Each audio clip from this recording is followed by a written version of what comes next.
Hello, welcome to the last video in Newton's laws and forces. This one's going to be about friction. Friction, good or bad? Question mark. Well, what is friction first? Friction is the force acting between the surface atoms of one body and those of another. So it's actually happening on the atomic scale, but we don't really think of it as atomic scale. It's just what happens between the surfaces of bodies. And so it can be good. For example, you can't walk if you don't have some friction. Ever tried walking on an ice rink or some ice? Pretty hard. Tyres, again, you need friction to make cars on a tyre work. Can be bad though. What are some examples when friction is bad? Well, swimming. Swimming's a lot harder than it needs to be because you're getting a lot of friction between the water and your body. And in engines, all the moving parts, friction actually uses up energy, and that's energy that doesn't go down the drive shaft to help your engine do its job.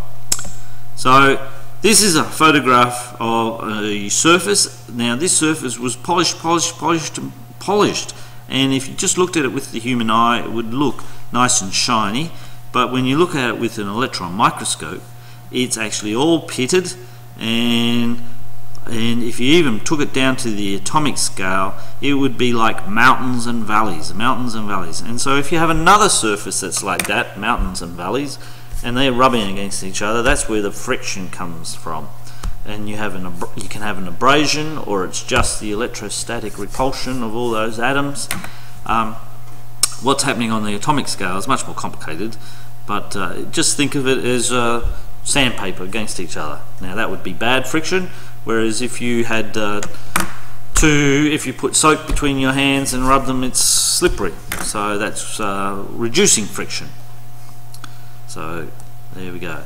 Now in your workbook there's a couple of questions, and that pretty much we're going to wrap up Newton's laws and forces here.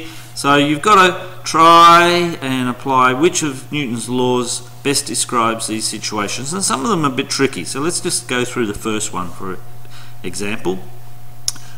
When a car accelerates, the occupants feel pushed back into their seats. Now everyone's probably experienced that.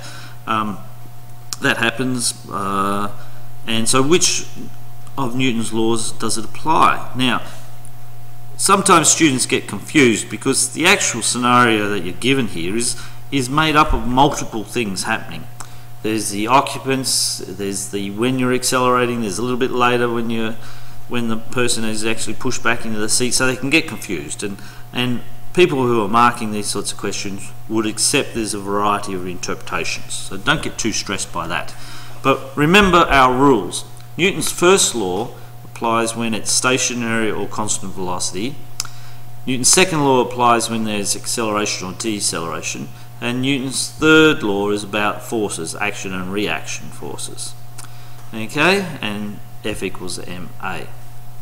So in this case, we would have, let's draw a diagram. There's our seat in the car. All right, and here's the person. Okay, not a very good diagram. And when you accelerate, this person, what they're actually after about is when the car accelerates, the seat accelerates towards the person and the person stays where they are. And so that would be an example of the first law. Then what happens is, let's get back to which colour we got. So if we look a little bit later, the person is now, their head's shrunk for a start. The person is now being pushed by the seat, and you're accelerating at the same rate the car's accelerating, and that would be an example of the second law.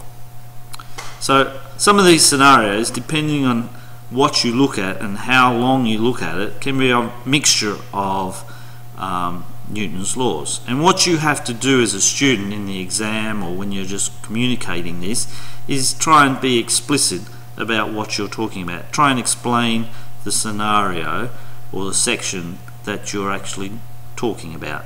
And so you can see that I use diagrams sometimes not very good diagrams, but they do sometimes help in the explanation. So let's get rid of that dodgy diagram. And so you've got to talk about a garden hose whips around when it's turned on, a nail file when thrown vertically undergoes uniform deceleration, and a sandwich when dropped off a cliff, which always happens, travels straight down. And then you've got to do some calculations as well. Alright, now there's also going to be a link to a click-view video which will reinforce your understanding of Newton's laws, which you can watch as well. And there will also be, on the OneNote, a little simulation on Newton's laws and a little quiz on Newton's laws, hopefully, if it works.